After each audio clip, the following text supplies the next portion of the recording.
जय जय राधा रमण हरि बोल।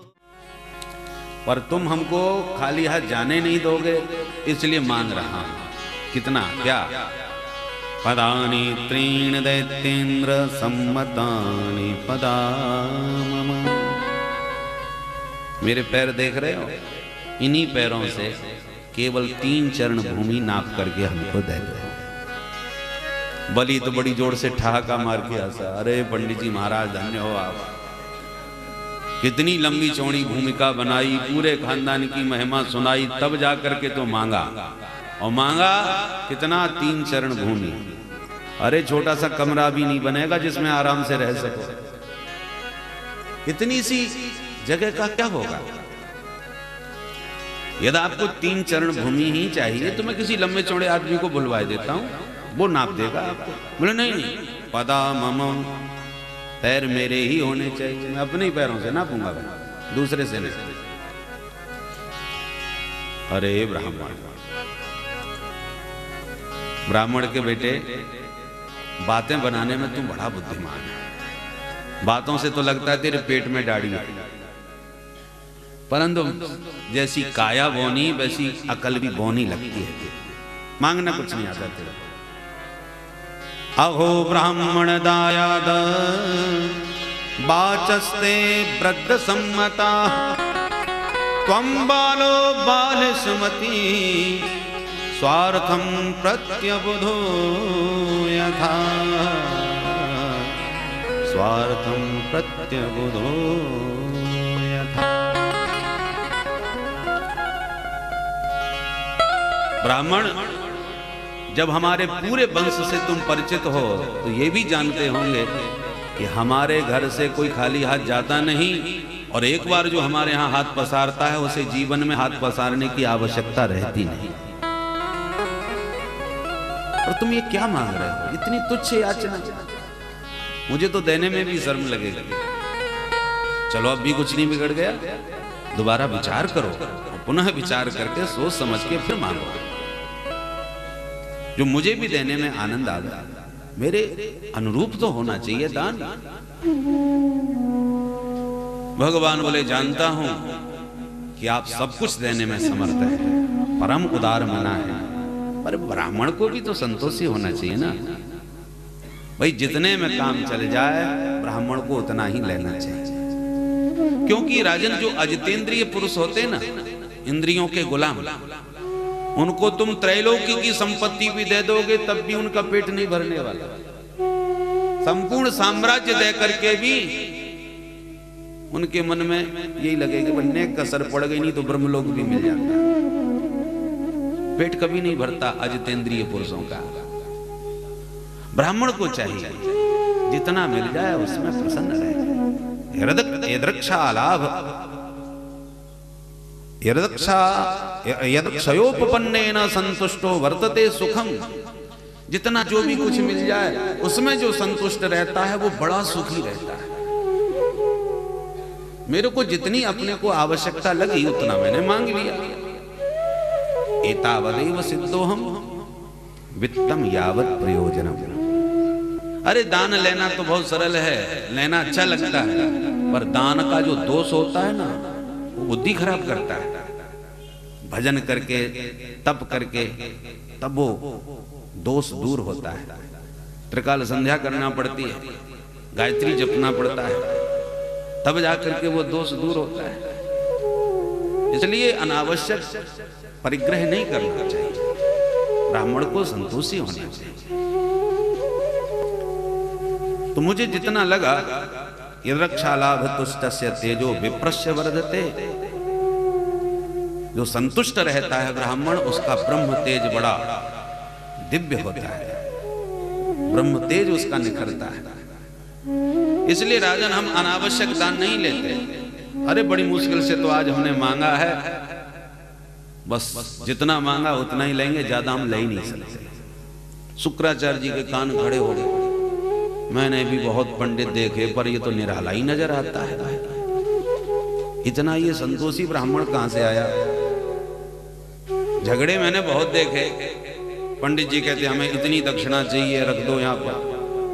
यजमान कह रहे महाराज हरी भरी खेती ने खोंटते खाते रहो, संतोष करो महाराज। ऐसे तो बहुत प्रसंग आते हैं, पर ये प्रसंग पहली बार आया कि यजमान कह रहा है महाराज ये आप क्या कर रहे हैं, मेरी इज्जत के अनुसार तो कुछ दान मांगो। और ब्राह्मण कह रहा है इतने से ज्यादा हम ले ही नहीं सकते। बड़ा विचित्र प्रसंग है ये आया कहां से, आज से पहले कभी देखा तो नहीं गया। बाबा ने आंख बंद करी जानने के लिए कि ये बौना कौन है।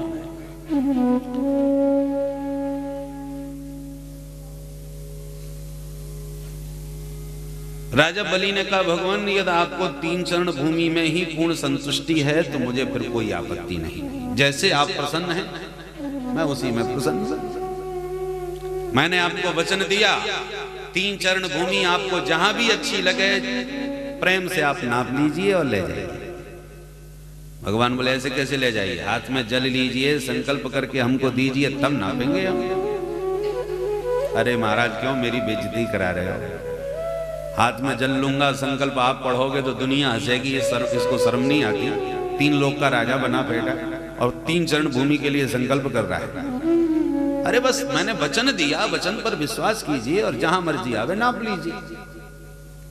भगवान बोले गलत बात, नियम के अनुसार वैदिक विधि से जो परंपरा है जो विधान है उसके अनुसार ही आपको कार्य करना चाहिए। अच्छा ठीक है महाराज जी आपको जैसे संतुष्टि मिले कर लो, लो संकल्प कर देते। जल का पात्र जो ही लिया शुक्राचार्य जी ने पट्ट से हाथ पकड़ लिया, महाराज बलि सावधान। अरे गुरुदेव क्या हो गया, बोले ठीक से देखो ये बौना कौन है। बोले बामन है और कौन है।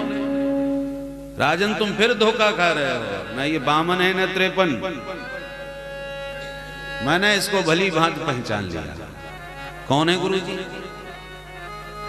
एस भैरोचने साक्षात भगवान विष्णुरव्यय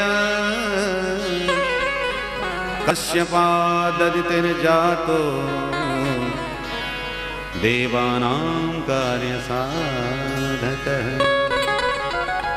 देवानां कार्य साधकः। देवताओं का कार्य सिद्ध करने के लिए वही छलिया विष्णु जो पहले छोरी बन के छमछम करके पागल बना गया था, वही आज फिर बौना बन के आ गया। बातों में मत आना, बर्बाद हो जाएगा। अभी कुछ नहीं बिगड़ा है, संकल्प हुआ नहीं है ना, मना कर दो, हाँ भर दी तो गए काम से। अरे भाई दान अवश्य दो, इसका विरोध नहीं है, पर ऐसे दान की कोई प्रशंसा नहीं करता कि दाता ही भिखारी बन जाए, सब कुछ लौटा के खुद बर्बाद हो जाए।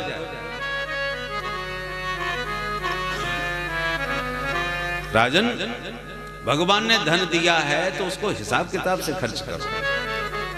पैसा 5 प्रकार से खर्च करना चाहिए। कैसे कैसे, धर्माय यशसेर्थाय कामाय स्वजनाय च पंचधा विभजन वित्तम इहा मुत्र च मोदते। आप 1 लाख रुपया कमाते हैं तो 20-20 हजार के 5 हिस्से कर लो। सबसे पहला अंश 1 हिस्सा माने कमाई के 5 हिस्सा करो और 1 हिस्सा धर्म में लगाओ। सबसे पहले धर्म आय, आत्म कल्याण के लिए। दूसरा हिस्सा जो संपत्ति का है वो यश से कुछ ऐसी जगह पर लगाओ कि तुम्हारी कीर्ति हमेशा बनी रहे। हुआ बावड़ी लोग खुदवाते थे, धर्मशाला बनवाते थे, जो भी आके कहीं भी से जब धर्मशाला में रुकेगा और आपका नाम पढ़ेगा कि फलाने सेठ जी की धर्मशाला है, तो जब तक धर्मशाला रहेगी तुम्हारा यश रहेगा। कीर्तिर्यस्य से जीवति। इसलिए पहला हिस्सा धर्म में तो दूसरा हिस्सा अपनी कीर्ति के लिए, अपनी यश प्रतिष्ठा के लिए लगाना चाहिए। और तीसरा हिस्सा भाई पैसे से पैसा कमाया जाता है, कुछ व्यापार में लगाओ ताकि इनकम बनी रहे, व्यापार पे खर्च करो।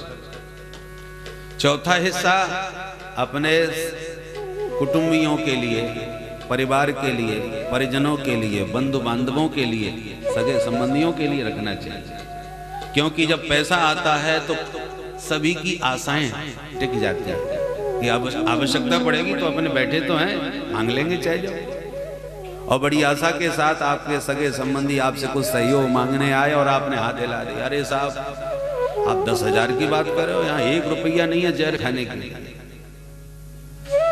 2 टूक आपने हाथ हिला दिया तो वे सबसे बड़े दुश्मन बन जाएंगे तुम्हारे, कि बताओ जन्म हमने एक बार तो हमने हाथ फैलाया, वो कैसे उसने हाथ हिला दिया। होगा पैसा वाला अपने घर के लिए, मार के तो किसी काम का नहीं। तो सगे संबंधियों पर भी ध्यान रखना चाहिए, एक अंश उन पे खर्च करो।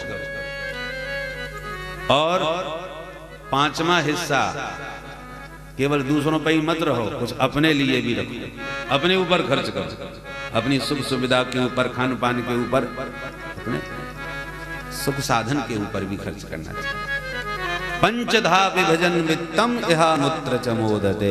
5 प्रकार से धन खर्च करने वाला इस लोक में भी सुखी रहता है, मरने के बाद उसे परलोक की भी प्राप्ति होती है, परलोक भी उसका सुधरता है।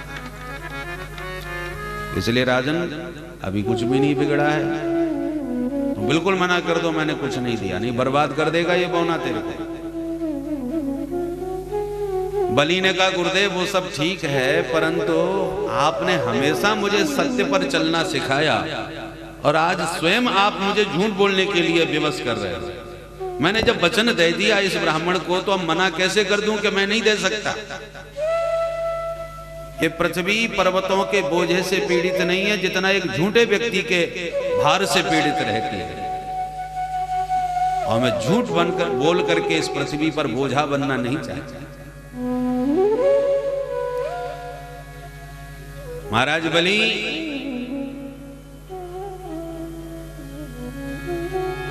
कभी कभी झूठ बोल के भी कम चला लेना चाहिए। क्या कहा गुरुजी? यहां सच कहता हूं, ज्यादा सत्यवादी बने रहोगे बर्बाद हो जाओगे। कुछ स्थान ऐसे हैं जहां पर झूठ बोलना निंदनीय नहीं माना गया। अच्छा गुरुजी कहां कहां झूठ बोल सकते हैं? बोले स्त्रीसु नर्म विवाहे च प्रत्यर्थे प्राण संकटे वो ब्राह्मणार्थे हिंसायां नानृतं स्यात् जुगोप्सितम्। कहां पर झूठ बोल सकते हैं? बोले स्त्रीसु, स्त्रियों से झूठ बोलने में कोई दोष नहीं। बोलो राधे राधे। हम नहीं कह रहे, शुक्राचार्य जी कह रहे हैं भागवत। क्यों महाराज? बोले माताओं का स्वभाव होता है उन्हें जो चीज पसंद आ गई वो चाहिए, चाहे वो शादी विवाह में जाएं चाहे कथा वार्ता में जाएं, उनकी दृष्टि यही ज्यादा देखती है कि किसने क्या पहन रखा है। ये चीज बहुत अच्छी लगी, घर में जाती फरमाइश, और आपने आप हाथ हिला दिए, अरे साहब बड़ी मुश्किल से तो अपना खर्चा पानी चल रहा है, तुझे साड़ी दिख रही है, मेरी बस की बात नहीं इस समय कुछ भी फालतू खर्चा करना, तो समझ लो भोजन मिलना मुश्किल है। तो ऐसे अवसरों पर थोड़ा बहुत आश्वासन देना चाहिए, कोई बात नहीं अब की बार आने दो, फसल आएगी ना इस साल की तो सबसे पहले तेरी साड़ी ही आएगी, तू जो कहेगी सो मिले, अब की बार फसल बढ़िया है, आने तो दो। ऐसे थोड़ा बहुत टाल करके अपना काम चला लेना चाहिए। हंसी मजाक में भी कोई झूठ बोल दे तो कोई दोष नहीं, नर्म। विवाह शादी में भी ये 2-4 बातें बढ़ा चढ़ा के कोई बता दे तो कोई दोष नहीं।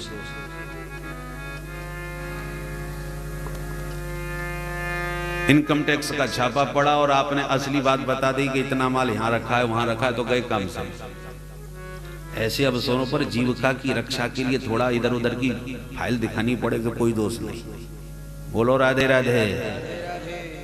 प्रत्यर्थ है, जीविका की रक्षा के लिए भी थोड़ा बहुत झूठ बोलने में दोष नहीं लगता। प्राण संकट है, आप किसी शत्रु दल में फंस गए और आपका वास्तविक परिचय आपके लिए प्राणदायक, प्राण हरण कर सकता है, तो ऐसी अब स्थिति में कोई झूठा मूठा परिचय देके उठपटांग कोई नाम बता करके अपने प्राण बचाओ, उसमें कोई दोष नहीं। गाय भागती आई और किसी गली में घुस गई और कसाई उसके पीछे। आपने देखा और कसाई धोखा खा गया, गैया किधर भाग गई। आपसे ही पूछ बैठा, भैया जी आपने देखी वो गाय एक भागती हुई। अब आपने यदि सही परिचय दे दिया, सही बोल दिया, तो बेचारे गाय के प्राण संकट में हैं। ऐसी स्थिति में मौनी बाबा बनो या उल्टा सीधा कुछ बता दो। तो आपका वह मिथ्या संभाषण गौ माता की रक्षा कर सकता है। तो ऐसे अवसरों पर नानृतम स्यात् जुगुप्सितम, वो अनृत बोलना, वह झूठ बोलना जुगुप्सित नहीं है, निंदनीय नहीं है। इसलिए राजन, इस समय तुम्हारे सामने जीविका का संकट है। यदि तुम इसके सामने सत्यवादी बने रहे तो ये जो छलिया बौना दिख रहा है ना विष्णु, बर्बाद कर देगा। 2 पैरों में तो सारी दुनिया नाप लेगा। मैंने दिव्य दृष्टि से इसके हाथ पैर सब देख लिए। अब अपनी भलाई चाहो तो तुम तुरंत मना कर दो, इसी में तुम्हारा कल्याण। बलि ने हाथ जोड़ लिए, गुरुदेव सदा सत्य पथ पर चलाने वाले आप मेरे गुरुदेव हो, और आज आप मुझे झूठ बोलने के लिए बाध्य कर रहे हैं। मैं किसी भी परिस्थिति में झूठ नहीं बोल सकता। आज तक मैंने जीवन में झूठ नहीं बोला। देखिए, दैत्य जाति के हैं और इनका भी आदर्श देखिए कितना अद्भुत है। कहने को दैत्य हैं, दैत्य वंश के हैं, और कितने विश्वास के साथ कहते हैं मैं झूठ नहीं बोल सकता। गुरुदेव एक बात बताओ, यज्ञादिक दिव्य कर्म किसके लिए किए जाते हैं? नारायण के प्रीत्यर्थ। तो जिस नारायण की प्रसन्नता के लिए यज्ञ होते हैं, वही यज्ञ भगवान श्री हरि नारायण मेरे सन्मुख वामन बन के खड़े हैं, और वो हाथ पसार के मुझसे मांग रहे हैं, और आप भगवान को मना कर रहे हो देने के लिए। गुरुदेव, यदि ये सामान्य कोई ब्रह्मचारी है तो 3 चरण भूमि लेगा, चलता बनेगा, और साक्षात विष्णु हैं तो आज मेरे लिए परम सौभाग्य की बात होगी कि दाता एक राम, भिखारी सारी दुनिया। सारी दुनिया जिसके सामने भीख मांगती है, हाथ पसारती है, वो जगन्नाथ मेरे सामने हाथ पसार रहे हैं, और ये सौभाग्य से मैं वंचित नहीं हो सकता। दोनों हाथ में मोदक है मेरे, इसलिए हर परिस्थिति में मैं इनको दूंगा। अब तो गुरु जी की माथे भ्रकुटी चढ़ी। दृढ़म पंडितमानिज्ञ, बहुत बड़ा अपने आप को पंडित समझने लगा है। मूर्ख, मेरी वजह से तुम आज यहां तक पहुंचे हो बलि। मेरी आज तुम बात नहीं मानते, शाप देता हूं, अचरात भ्रष्यते श्रियः, बहुत जल्दी तुम श्रीहीन हो जाओगे।